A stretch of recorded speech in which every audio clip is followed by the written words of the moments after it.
हाय, hello, नमस्कार. आजच्या आपल्या पहिल्या व्लॉगमध्ये तुमच्या सर्वांचं खूप सारं स्वागत. असे बरेच जण यावरती असेल, की ते मला ओळखतायत, नाही ओळखतायत, मला माहिती नाही. पण मी आहे प्राजक्ता अशोक साळवे आणि खरं तर तुम्ही मला वेगळ्या कॅटेगरीमध्ये बघितलं असेल. पण माझी व्लॉगिंगची जर्नी ही 2 ते 3 महिन्या अगोदर सुरू झाली. आज त्याची स्टोरी मी तुमच्यासोबत शेअर करणार आहे आणि या सगळ्या स्टोरीमध्ये मी काय घोळ केला, हे सुद्धा तुमच्यासोबत शेअर करणार आहे. आता हे जे तुम्हाला सगळ्या क्लिप्स मिळताय, आमची 5th अॅनिव्हर्सरी होती 1 जूनला, तेव्हाच्या आहेत आणि हे शेअर करण्याचं कारण काय आहे, तर मी कोकण नाही, केरळला फिरायला गेली होती. त्यानंतर हे अॅनिव्हर्सरीचे असे बरेच व्हिडिओ स्टाईल बाय प्राजक्ता हे आपलं यूट्यूब चॅनल होतं आणि रिसेंटली 2 दिवस अगोदर एक YouTubeने नवीन रिक्वायरमेंट काढली, की जर तुमचं चॅनल मॉनिटाईज करायचं असेल, तर आता 8,000 घंटे लागणार आहेत 1 फेब्रुवारी 2027 पासून. आणि माझ्याकडे मॉम्स मॅजिक हॅक हे जे आता हा व्हिडिओ तुम्ही त्याच्यावरती बघताय, हे चॅनल माझ्याकडे ऑलरेडी होतं. सॉरी, स्टाईल बाय प्राजक्ता नाही, प्राजक्ता साळवे व्लॉग्स हे त्या चॅनलचं पहिल्याचं नाव होतं. मग काय झालं, की मला असं झालं, की माझ्याकडे हे चॅनल ऑलरेडी मॉनिटाईज आहे आणि मी यावरती काहीही टाकत नाही. तर मी का नको ते पुन्हा मॉनिटायझेशनच्या झंझटमध्ये पडायला. माझ्याकडे ऑलरेडी मॉनिटाईज चॅनल आहे. तर मी ते चॅनल पूर्ण डिलीट करते. ते चॅनल पूर्ण डिलीट झाल्यानंतर मग मी व्हिडिओ इकडे पूर्ण फ्रेशली चालू करेल आणि यावरचे जे पूर्ण व्हिडिओ होते, हे पूर्ण व्हिडिओ मी प्रायव्हेट करून टाकलेत. आणि लिटरली सांगते, त्या गडबडीमध्ये आणि त्या पूर्ण ह्याच्यामध्ये मी हे विसरूनच गेले, की त्यावरती निर्वीचा बर्थडेचा व्लॉग असेल, आपण केरळला फिरून आलोय आणि ते सगळं काही मी तुमच्यासोबत शेअर केलंय. इतके सुंदर सुंदर मेमोरेबल व्लॉग्स मी आधी डाउनलोड करायचंच विसरून गेले. आणि नंतर आज नाही, काल झालं आणि आज माझ्या ते लक्षात आलं आणि इतकं वाईट वाटतंय मला सकाळपासनं. मला आज फ्रेशली तुमच्यासोबत छान असा माझा फर्स्ट व्लॉग समोर बसून शेअर करायचा होता. पण मला खरंच खूप वाईट वाटतं आहे. त्यामुळे एकतर मी शॉर्ट्ससुद्धा तेव्हा बनवले नव्हते. फक्त आम्ही अशा रील्स बनवल्या होत्या. त्यामुळे केरळचे जे काही माझे व्लॉग्स आहेत त्यामध्ये ते सुद्धा नाहीये. त्यामुळे जे अॅनिव्हर्सरीच्या 3 ते 4 क्लिप माझ्या मोबाईलमध्ये होत्या, त्या मी स्टार्टिंगला लावल्या. आता खरं तर इथे सुद्धा न्यू स्टार्टअप आहे. तुमचा चेहरा खूप वेल नोन असेल, तर तुम्ही पटकन ग्रो होता. पण मी किचन कॅटेगरीमध्ये होते. मी फेस दाखवत नाही. त्यामुळे मला तुमच्यासारखं स्टार्टिंगपासनं हे ग्रो करायचं आहे. आणि मला खूप वाटतं पहिल्यापासून व्लॉगिंग खूप जास्त आवडते. मी व्लॉगिंगकडे का आली आहे, ह्या प्रश्नाचं उत्तरसुद्धा तुमच्यासोबत शेअर करते. तर याचं कारण हेच आहे, पहिल्यापासून व्लॉगिंग आवडत होतं. पण नंतर मध्यंतरी काय झालं होतं, की व्लॉग चालू असतानाच किचन हॅकचा एक व्हिडिओ टाकला. तो व्हायरल झाला आणि त्या चॅनलवरती, मेन चॅनलवर. आणि मला असं झालं, की चला आपण काय करूयात, तर किचन हॅकचंच करूयात आणि मग रिस्पॉन्स त्याला येत गेला. मंथली काही नाही, एक 12,000 ते 13,000च त्यामधनं कमाई होत होती. बघावी तशी कमाई होत नव्हती आणि त्याला कितीही नाही म्हटलं तरी आपल्याला कोणतीही गोष्ट आपण करतो, तर त्यामागे आपलं असतं, की चला आपण थोडंसं हे सुद्धा करूयात ना, त्याचा मोबदला सुद्धा आपला भेटला पाहिजे. कारण हे करणं सुद्धा सोपं नाही. त्यामुळे म्हटलं आता आपल्याला जे आवडतं ना, आपण ते करायचं. सो मला पहिल्यापासून व्लॉगिंग रेसिपी खूप जास्त आवडतात.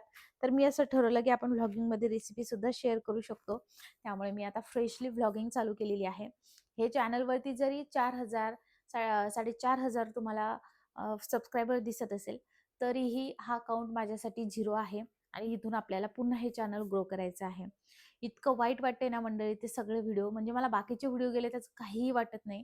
पण 3 ते 4 व्हिडिओ केरळचे, म्हणजे मी माझ्या मोबाईलमधून केरळचे सगळे फोटोज डिलीट केले. अगदी 4 ते 5 प्रत्येक दिवसाचा एक-एक फोटो ठेवलाय. कारण जेव्हा तुम्ही कंटेंटमध्ये उतरता, कंटेंट जर्नी क्रिएटर असता, तेव्हा तुमचा मोबाईल ऑलरेडी फुल असतो. त्यामुळे प्रत्येक वेळा आपल्याला तो ठेवायला जमतच नाही. आणि माझ्याकडे एक होतं, एक बॅक ऑफ द माइंड, की नाही, माझे व्लॉग्स आहेत, व्हिडिओ आहेच. मी ते कुठेही कुठेही गेले तर कोणत्याही कानाकोपऱ्यामधून मी माझी ती जी मेमरीज आहेत त्या पुन्हा बघू शकते. इतकं वाईट वाटतंय. तेवढं बरं झालं, की माझं जे प्राजक्ता साळवेचं मेन चॅनल आहे, तिथे मी जेव्हा हैदराबादला होते तिथले व्लॉग्स वगैरे मी सगळे तसेच ठेवलेत. कधी वाटलं ना तर आम्ही ते बघतो. पण ही आमच्या आयुष्यातली ॲज अ कपल म्हणून पहिली ट्रिप होती निर्वेला घेऊन आणि तिचे व्लॉग नसणं माझ्यासाठी खरंच खूपच मला खूप वाईट वाटतंय. पण ठीक आहे. आपण इथे सुरुवात केली आहे. तुमच्या सगळ्यांचं प्रेमाची इथे गरज आहे. मी जशी रिअल आहे मला तसंच तुमच्यासोबत शेअर करायचंय. मिडल क्लास फॅमिलीमधून मी येते. प्रोफेशनली मी एक फार्मासिस्ट आहे. माझं एम-फार्म झालेलं आहे आणि माझे मिस्टरसुद्धा फार्मासिस्ट आहे. आणि आता बाळ आणि यामुळे कुठेतरी जे काही आपलं प्रोफेशनल असतं ते न निवडता पॅशन, मला पहिल्यापासून पॅशन होतं, की काहीतरी आपल्याला असं करायचं आहे. तर मग चला YouTubeने आपल्याला तो एक प्लॅटफॉर्म दिलाय. तर याचा वापर करून इथे मी माझंसुद्धा योगदान देण्याचा प्रयत्न करते आहे. माझ्या व्लॉगमधून तुम्हाला माझी जर्नी, मी कसं हँडल करते आणि प्रत्येक व्लॉगमधून तुम्हाला काही एंटरटेन होण्यासाठी किंवा फ्रेशनेस होण्यासाठी मी नक्की प्रयत्न करेल. कारण आपण जेव्हाही मोबाईल उघडतो तेव्हा आपलं दिवसभराचं काम असतं, रुटीन असतं आणि याच्यामध्ये कुठेतरी आपल्याला विरंगुळा हवा असतो. तर त्यामुळेच मी जो आहे तो विरंगुळा किंवा तुमचं एंटरटेनमेंट करण्याचा नक्कीच प्रयत्न करेल. माझे व्लॉग्स बघून तुम्हाला एवढं नक्कीच वाटलं पाहिजे, सॅटिस्फाय वाटलं पाहिजे आणि तुमचा वेळ वाया जाऊ नये याची मी नक्की खात्री घेईल. आणि कधी काही चुका होत असेल तर मी जरी जुनी असले तरी व्लॉगिंगमध्ये मला अँगल कसे घ्यावेत ह्या गोष्टी नाही. हळू होतील. आता मी एक ट्रेंड बघितलाय. एकाने व्लॉग चॅनल चालू केलं, तर त्या घरातले अगदी बाकीचे मेंबरसुद्धा त्या YouTubeला येत आहेत. आणि मग त्या ऑलरेडी जो मेन पर्सन होता त्याचा ऑलरेडी फेस व्हॅल्यू झालेली असते. त्यामुळे त्याच्या घरातल्याला सुद्धा तो अप मिळतो आणि ते लगेच ग्रो करतात. पण आपल्यासारख्यांचं काय? त्यामुळे मला असं वाटतं, की तुम्ही माझ्यासारख्यांना सुद्धा सपोर्ट करायला पाहिजे. मीच नाही, माझ्यासारखे असेल. तुम्हाला जर खरंच जेन्युइन वाटत असेल, तर तुम्ही हे नक्की करू शकता. मी माझं डेली रुटीन, मला एक 4 वर्षाची मुलगी आहे. तिच्यासोबतचं माझं रुटीन कसं असतं, माझं कंटेंट मी कसं शूट करते, ह्या सगळ्या गोष्टींचेही प्रश्न असतील तुम्ही मला कमेंटमध्ये विचारू शकता. माझ्या शूटसोबत मी माझी पर्सनल लाईफसुद्धा कशी हँडल करते, ह्या सगळ्या गोष्टी आहेत. म्हणजे मी ते व्लॉगिंग हा एकच नाही आहे, तर मी अफिलिएट मार्केटिंगसुद्धा करते. तुम्ही बऱ्याच जणांचे बघितलं असेल, Meesho, Flipkart यावरती तुम्ही त्यांचे हॉल व्हिडिओज बघितले असेल. बस मी तसं करते आहे आणि व्लॉगिंगमध्ये हा माझा फ्रेशली स्टार्टअप आहे. तुम्ही जर खूप सपोर्ट दिला तर मी नक्कीच स्टार्ट करणार आहे. आपण 1-1, 2-2 दिवसाचा गॅप घेऊन स्टार्टिंगला करणार आहोत. आता माझ्या घरी लग्न आहेत भरपूर, त्यामुळे ते व्लॉगसुद्धा तुमच्यासोबत मी नक्कीच शेअर करणार आहे. मी खूप एक्सायटेड आहे. थोडंसं कोणासमोर घ्यायचं म्हटलं तर मी कितीही वर्ष झाले तरी मला लाज वाटते अजूनसुद्धा. पण मला असं वाटतं हळू त्या गोष्टी सगळ्या होतील. आणि आज बनवणं सुरू होतं बघा लाडू. तर डेट्सचे लाडू बनवत होते इकडे. कारण काय असतं ना, मला पावसाळा चालू आहे त्यामुळे घरातील धान्यच काय तर आपले ड्रायफ्रुट्स या सगळ्याला कीड लागते. तर मला ते संपवायचं होतं, त्यामुळे मी खजूरचे लाडू बनवते. यामध्ये सगळे सीड्स वगैरे सगळे टाकले. याची रेसिपी मी तुमच्यासोबत कधीतरी नक्की शेअर करणार आहे. या जर्नीमध्ये मला तुमच्या सगळ्यांचा सपोर्ट, पॉझिटिव्ह सपोर्ट खूप गरजेचा आहे. आता मला तुम्हाला हे सांगायचं आहे, की बरेच जण असे म्हणतात, की YouTubeला ग्रो कसं व्हायचं? तर यामध्ये काही सेटिंग आहे का? तर असं काही नसतं. तुम्ही फक्त तुमचा कंटेंट, तुमचा व्हिडिओ टाकत राहायचा आहे. यामागे कोणतं ॲप्लिकेशन नाही किंवा रॉकेट सायन्स नाही. तुमचं हार्डवर्क तुम्ही करत राहिला, तुमचं नशीब चांगलं असेल, तर तुम्ही लवकरसुद्धा ग्रो होऊ शकता. तुमचं नशीब असं असेल, की तुम्हाला थोडा वेळ लागतो, तर तुम्ही 6 महिन्यात, 1 वर्ष, कोणाला 1.5 वर्ष, कोणाला 2 वर्ष किंवा त्यापेक्षा जास्तही लागू शकतो. मला पहिल्यापासून असं आहे, की मी हार्डवर्क करते, पण नशीबचं मला पहिल्यापासून एवढी साथ नसते. त्यामुळे मला कोणतीही गोष्ट करण्यासाठी फार वेळ लागतो. मला इन्स्टंट आजपर्यंत माझ्या पर्सनल, प्रोफेशनल कोणत्याच लाईफमध्ये सक्सेस मिळालेलं नाहीये. माझं जे चॅनल आहे प्राजक्ता साळवे, हे जे मेन चॅनल आहे 2,68,000 त्यावरती आहे. त्यावरती सध्या मी एवढं काम करत नाही. पण ते जे चॅनल सबस्क्रायबर आहेत, तिथे एक आणि एक सबस्क्रायबर, ते एवढं चॅनल ग्रो कसं झालं, यामागची मेहनत खूप जास्त आहे.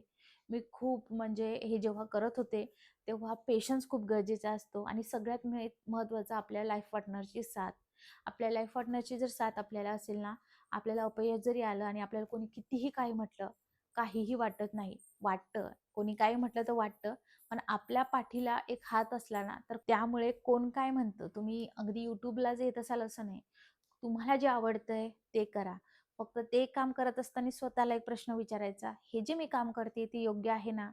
माझी फॅमिलीला सपोर्ट करून मी हे करू शकते ना? ह्या सगळ्या गोष्टी काय आहे बघायच्या आणि मगच त्या गोष्टी, म्हणजे आपल्या कामामुळे आपल्या पर्सनल लाईफवरती इम्पॅक्ट व्हायला नको. आता जेव्हा आपण ग्रोइंग स्टेजला असतो, तेव्हा हळू का होईना आपला लोड वाढतो. पण आपण बऱ्याचशा गोष्टी ज्या आहेत, मग आपल्या घरचे सुद्धा ॲडजस्ट करतात किंवा आपण मेडची हेल्प घेऊ शकतो. पण ती पुढची गोष्ट राहिली. पण जेव्हा आपण स्टार्ट करतो, तेव्हा पेशन्स खूप गरजेचा असतो. रोज-रोज व्ह्यूज आपण येऊन बघतो, तर ते तसं करायची गरज नाही. फक्त तुम्ही तुमचा व्हिडिओ टाकायचा, सोडायचा. तुम्ही टेक व्हिडिओज असतात, ते टेक्निकल व्हिडिओज बघू शकता. पण असं वेगळं असं ॲप्लिकेशन नाहीये, काही नाहीये. तुमचं जे जेन्युइनिटी आहे ती जर लोकांना आवडली तर तुम्ही बिंदास ग्रो होणार आहे. कंटेंट खूप महत्त्वाचं आहे. तर चला, पहिला व्लॉग आहे तर गोडधोडाने सुरुवात झाली पाहिजे म्हणून एक रेसिपी तुमच्यावर शेअर करते. 1 लिटर दूध घ्यायचं. 1 लिटर दूध घेतल्यानंतर त्यामध्ये काय करायचं, लिंबू टाकायचं आणि उकळी आल्यानंतर ते लिंबू पिळायचं, म्हणजे ते दूध फुटेल. आणि 1 लिटर दुधासाठी 1 वाटी गूळ टाकायचा. आता यामध्ये जेवढंही पाणी आहे ते आटू द्यायचं. आणि स्पेशल म्हणजे पनीर पराठा होता. खूप सारे भांडे पडले होते, ते सगळं घासायचं होतं. आणि हाय फ्लेमवरती हे जे पूर्ण जोपर्यंत पाणी आटत नाही तोपर्यंत हे असं शिजू द्यायचं. त्यामध्ये इलायची टाकायची आहे छान अशी कुटून, आणि मग नंतर आता हे शिजू देणार आहोत. मिल्क केक खाल्ला असेल तुम्ही कधी किंवा कलाकंद, ना तशी टेस्ट लागत, पण खूप मस्त टेस्ट लागते. युनिक टेस्ट आहे. घरच्या घरी तुम्ही ही मिठाई लवकर बनवून बघा. तुमच्या घरी जर पाहुणे आले तर मोठ्या फ्लेमवरती अगदी 15-20 मिनिटात ही मिठाई बनवून तयार होते. शेवटी अगदी थोडं पाणी राहिलं की मग त्यामध्ये 1 चमचा भरून तुम्हाला गावरान असं तूप टाकायचं आहे आणि मिक्स करायचं आहे. काय जबरदस्त मिठाई बनते मंडळी ही. तुम्ही एकदा नक्की ट्राय करून बघा. याचे हवं तर तुम्ही छोटे-छोटे लाडू सुद्धा बनवू शकता. आणि आजकाल तुम्हाला माहिती आहे बाहेर किती भेसळ वगैरे चालू आहे. त्यामुळे मग ह्या गोष्टी ज्या आहेत त्या आपण जेवढ्या घरी बनवल्या तेवढंच हेल्दी सुद्धा राहतं. आणि तुम्ही आता बघणार एवढाच आणायचा म्हटला, मिल्क केक घ्या की काय, मला असं वाटते 200 का 180 रुपयाचा हा एवढा मिळतो. पटकन गरम गरम असताना एका प्लेटमध्ये तूप वगैरे लावून घ्यायचं, त्यामध्ये टाकायचा, असं पसरवून घ्यायचा आणि काय करायचं, थंड होण्यासाठी ठेवायचा फ्रीजमध्ये. यावरती ना आपण आता रुमाल सुद्धा टाकणार आहोत. मिठाईवरती तुम्ही काजू, बदाम, पिस्त्याचे काप टाकू शकता किंवा मिठाई बनवत असताना सुद्धा टाकू शकता. खूप जबरदस्त लागते. आणि आपला हा व्लॉग तुम्हाला कसा वाटला हे सुद्धा मला नक्की सांगा. फ्रीजमध्ये ठेवायचंय, नंतर असे काप करून घ्यायचे.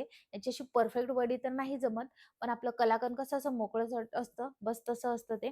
आणि खूप छान लागतं. आज खूप धो-धो पाऊस आहे. ही जी क्लिप आहे ही तर आमच्या इथे दिंडी निघाली होती. तर तेच म्हटलं चला तुमच्यासोबत शेअर करूयात म्हणून तुमच्यासोबत मी हे दाखवते आहे. त्याचबरोबर भरपूर पाऊस चालू आहे. मी मुंबईला राहते, त्यामुळे इकडे कंटिन्यू पाऊस चालू आहे. कपडे तर सुकतच नाहीये. गावाकडे तर अजून पाऊस नाहीये. पण चला, तुम्हाला हा व्लॉग कसा वाटला मला खरंच कमेंट करून नक्की सांगा तुम्ही. आता आमच्या घरी ना लग्न आहे, त्यामुळे मग आज शॉपिंगला सुद्धा जायचं होतं. आणि शॉपिंगला जायचं म्हटलं तर फक्त शनिवार रविवार आहे आणि त्यात म्हणजे हा खूप धो-धो पाऊस आहे. त्यामुळे खूपच बेकार असं होतं. म्हणजे एकतर आमच्याकडे गाडी नाही, त्यामुळे ऑटोनी फिरावं लागतं. तर त्याच्यात वरून पाऊस आला की मग खूप हे होऊन जातं. त्यामुळे मग आम्ही पहिले ट्रेंड्समध्ये गेलो. म्हटलं चला तिथे आपण आधी बघूयात काही आलंय की नाही, ऑफर वगैरे आहे की नाही. आणि मग माझी साडी वगैरे ती तर मी ऑलरेडी फायनल केलेली आहे. त्यामुळे साडीचं तर माझं झालंय. ब्लाऊज वगैरे मी शिवायला टाकलेला आहे. तर ब्लाऊज सुद्धा आता उद्या मला घ्यायला जायचं आहे. त्यामुळे मग इथे आज हसबंडची शॉपिंग होती. तर हसबंड इथे बघत होते. म्हटलं चला मी तोपर्यंत दुसऱ्या साईडला निर्वीला सुद्धा बघून घेते. तर इथे त्या दोघांचं चालू होतं आणि तिच्या पप्पाच्या मागे मागे फिरणं चालू होतं. त्यामुळे मी खालच्या सेक्शनला तिला घेऊन उभी होते की चल तुला इकडे बघूयात आपण, नाही तर मग तिच्या पप्पाला ती बघू देत नाही. त्यामुळे अशा गोष्टी चालू असतात. आणि येस, लग्नाचे व्लॉग जर तुम्हाला बघायचे असेल तर मला नक्की कमेंट करून सांगा. माझ्याकडनं जेवढं होईल मी तेवढं करेल. तसं लग्न म्हटल्यावर किती नाही म्हटलं तर आपल्याला टाइम नाही मिळत. सगळे पाहुणे रावळे असतात तर एवढं काही होत नाही. पण येस, मी नक्की ट्राय करेल तुमच्यासोबत शेअर करायचा. आणि हा कॉर्ड सेट ना मी Amazonवरून ऑर्डर केलाय. आज आम्हाला भरपूर सगळी ऑफर मिळाली आणि आज स्पेशल यांचा दिवस होता. मी काही घेतलं नाही, म्हटलं नको. कसं असतं, आपण कधी-कधी ना ऑफरमध्ये खूप सारी करतो आणि नंतर मग ते नाही होत. आपण घालत सुद्धा नाही, एकतर कमी जास्त होऊन जातं. त्यामुळे मग मी अव्हॉइड केलं. तुम्हाला हा व्लॉग आवडल्यास आपल्या या नवीन चॅनलला नक्की लाईक करा, सबस्क्राईब करा, बेल आयकॉन नक्की ऑल करा. आपलं जे पहिलं चॅनल होतं त्याचंच नाव मी याला दिलंय. आधी ते पूर्ण डिलीट केलंय आणि मग ह्याचं नाव दिलंय. सो याला ग्रो व्हायला आय नो टाईम लागेल. पण ह्याच छान अशा नोटवरती आपण हा व्हिडिओ व्लॉग इथेच एंड करूयात आणि भेटात पुढच्या व्लॉगमध्ये.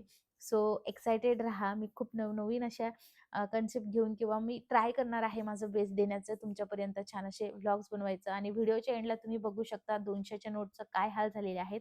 तर हे निर्वीने केलेलं आहे. तिनं पूर्ण हे 200ची नोट कैचीने कापून टाकली आहे. चला भेटूयात उद्या पुढच्या व्हिडिओमध्ये. Bye bye.